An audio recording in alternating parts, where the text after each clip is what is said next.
Good morning, Philadelphia. This is Wake Up with Word. My name is Linn Washington. I'm sitting in for Solomon Jones.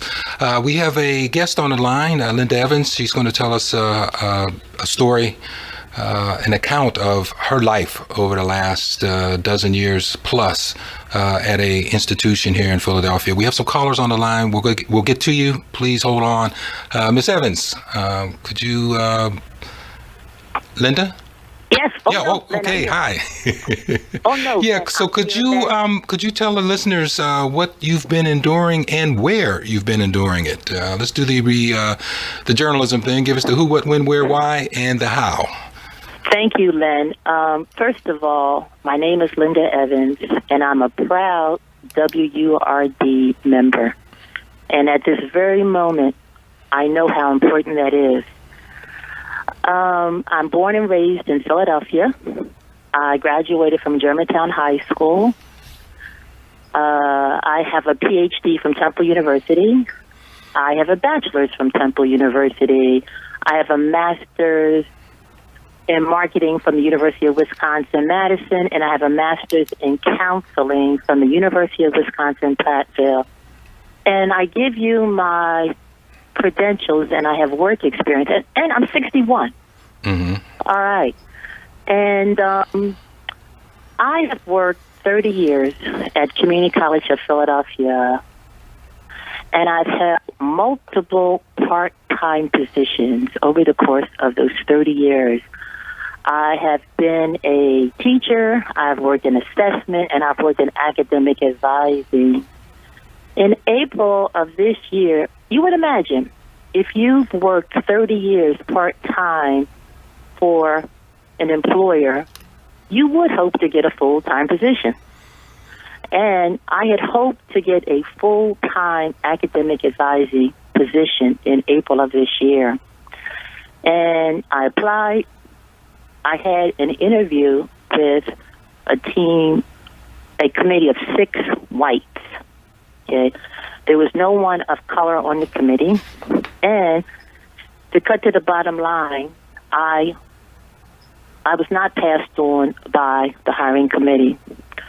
And just to give you some additional information, I have worked 18 years in academic advising part-time.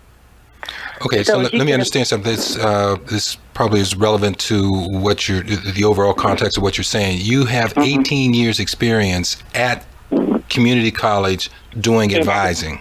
Yes, yes.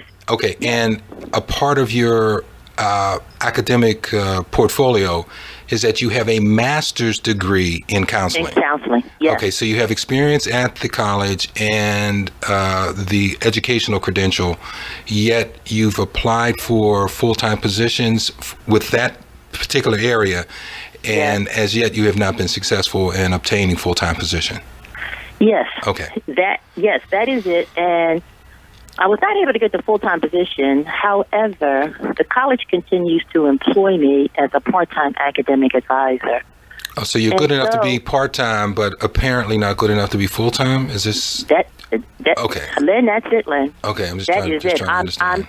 I'm good enough to be a part-time academic advisor, which I have been for 18 years, but the college did not seem to want to give me consideration for a full-time academic advising position.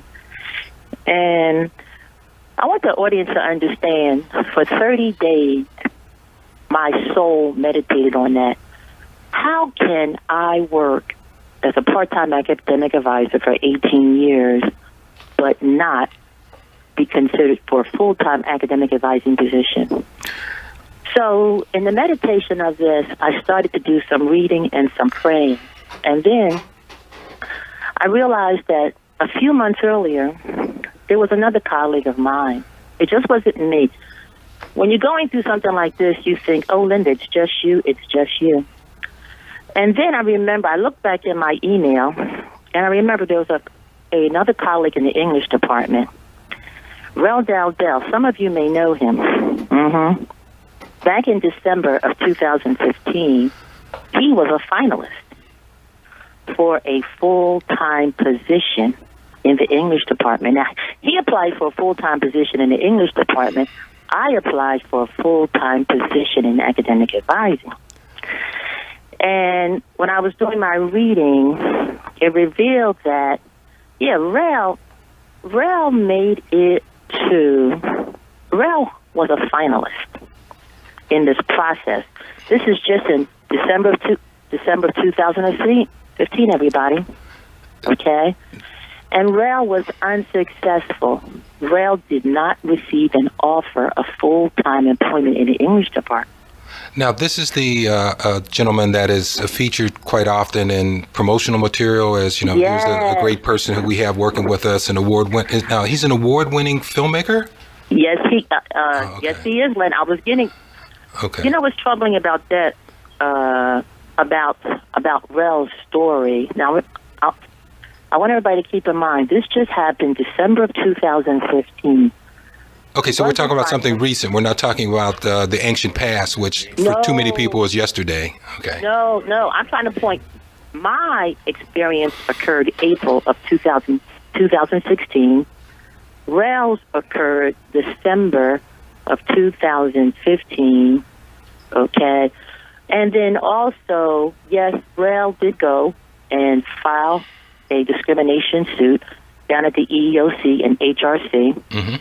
And what's interesting, I was reading that, keep in mind, the college has 124 full-time faculty in the English department. 124 full-time faculty. And of the 124 full-time faculty, 5 are African-American male. Mm. Okay? Well, let me... I'm sorry. No problem. It's important to get these statistics out to provide the context. Mm-hmm. But in terms of what happened to you, the experience that happened to you, it seems like there's parallel experiences happening to other persons of color there. But for some people, they'll say, okay, well, you didn't get the job, and okay, you do have a master's degree in counseling. You've done this part-time for 18 years, yes, which is older than just about the student body there. I'm sure. But how does that go to being discrimination? There's some people will say that's a big step. Maybe they did hire some persons of color. Maybe they are nice people. So how do you feel that this was unfair in a way that legally constitutes discrimination? And by the way, the Federal Equal Employment Opportunity Commission lists 11 types of employment discrimination, not just race and color, but also age, sex, gender, and retaliation. Discrimination can be ill treatment as a result of an employee being retaliated against. So how do you see what happened to you fitting into the legal definition of discrimination? Well, you know what, Lynn? It just is not my story. It just isn't Ralph's story. Here's what else I did. I started to remember information that has been discussed at the college among my colleagues, and I pulled out the seniority list of part-time instructors. Mm-hmm. And there's a colleague of mine, which I'm not going to be on my colleague's name. My colleague, he is a senior adjunct faculty, African-American male. He applied for a full-time position, and he was denied. Mm-hmm. This is public knowledge within the college. And he also filed a complaint with the with EEOC and HRC. Then after that, I have another senior African-American female. She applied for a full-time position. She was denied. She also filed a complaint. Now, this information is public knowledge within the college because, as you can imagine, we only have a handful of African-American, part-time African-American faculty at the college. So we know each other well. Then, I'm sorry, Lynn. Then I have a list here in front of my hands. That's mm-hmm. why I can rattle this off to you. Then I'm looking here on my list. I have another colleague of mine, female, African-American. She also applied full-time. She was denied. Then I have another African-American female here. All of these are from the English department. The English department is the English department, along with the math department, are two largest departments at the college. Then there's another person here. She applied, and she was also denied. And then after that, I know of someone over in behavioral health, African American male.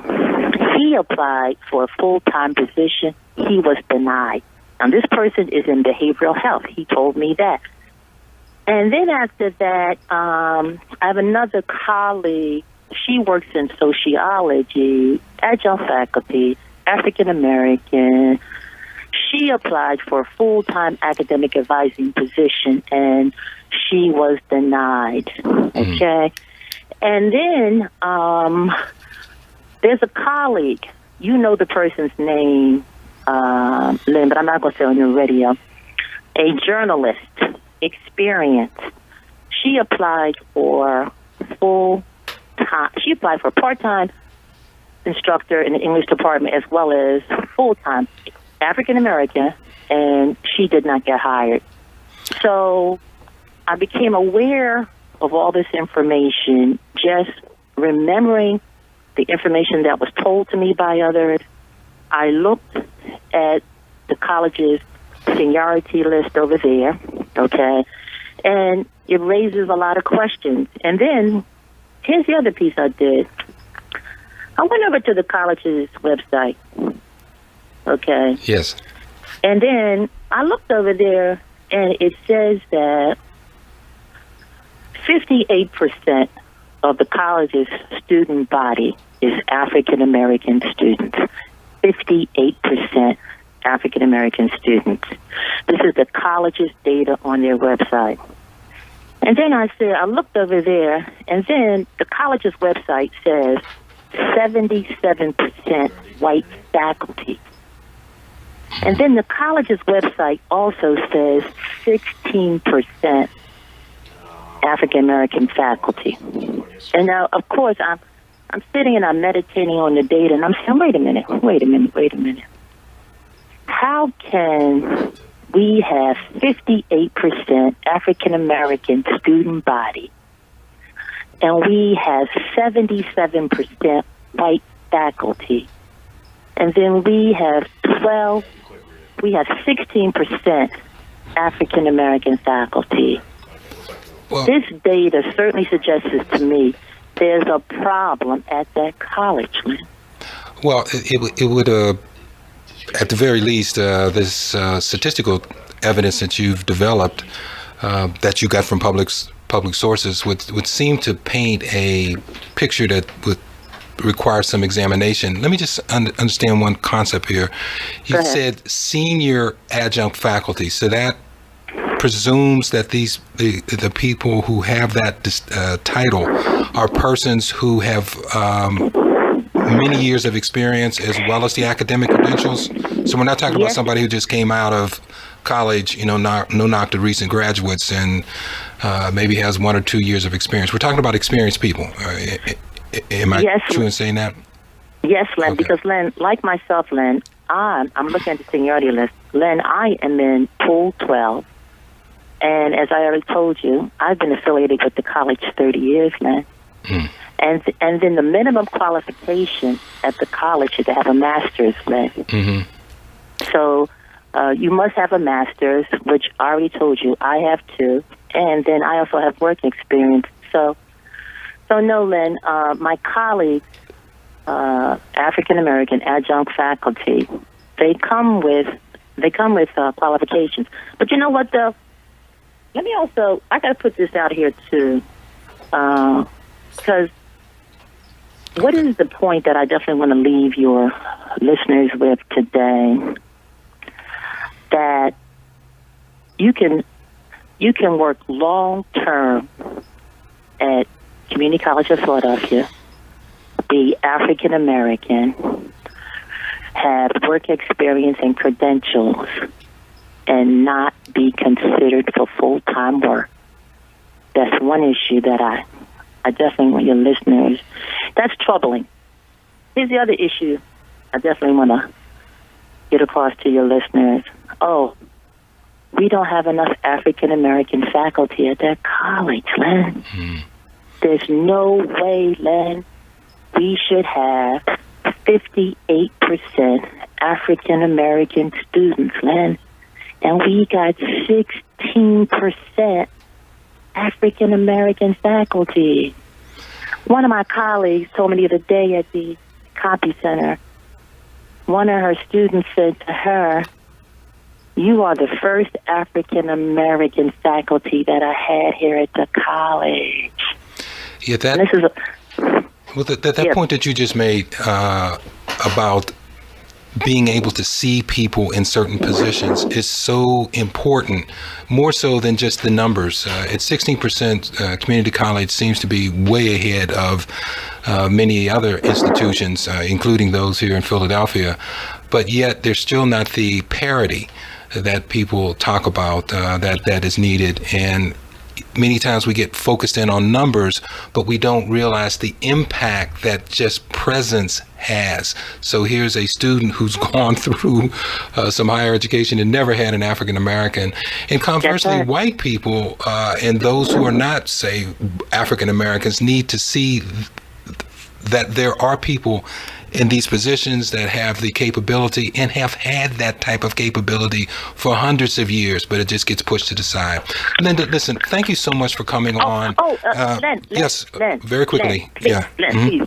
I have to put this other out for your audience. They have to hear this. We have 15 board members at CCP. Yes. 7 of them are African Americans. I want people to know the current college president is African American. Okay. And he's been there since July of 2014. Okay. I want people to know the mayor. Now, no, not Jim Kenney, but the past mayor, who was Michael Nutter, 8 years. The mayor appoints the members to the board over there. And I also want people to know that the vice president for academic affairs is an African American female, and then the dean of liberal studies is a white woman. Okay. I'm giving this additional information that there are senior African American people there as a part of the administration, okay? And we still have this problem at this college, okay? Please, don't let this... I want what happened to me to serve as a catalyst so we can make some changes at that college. As Pastor Waller said yesterday, this is not about Linda Evans. This is about the future of that college. We need some African American full-time faculty at that college. It's only going to happen if the Philadelphia community, as well as the leaders, we come together and we address it. There is a problem at that college. Okay, well, thank you very much, thank you, Linda. Linda Evans, a long-term faculty member and who does other duties at community college, long-term but still part-time, and there appears to be others in similar situations. We thank you. It's not to say, thanks for coming on, because happy, you're talking about a very sad situation, but again, thanks for having us, and we appreciate it. Linda, I have to go. I have another guest coming up, but again, what you're talking about fits into the overarching issue of discrimination that has haunted America from its very foundations here in Philadelphia. So thanks, Linda,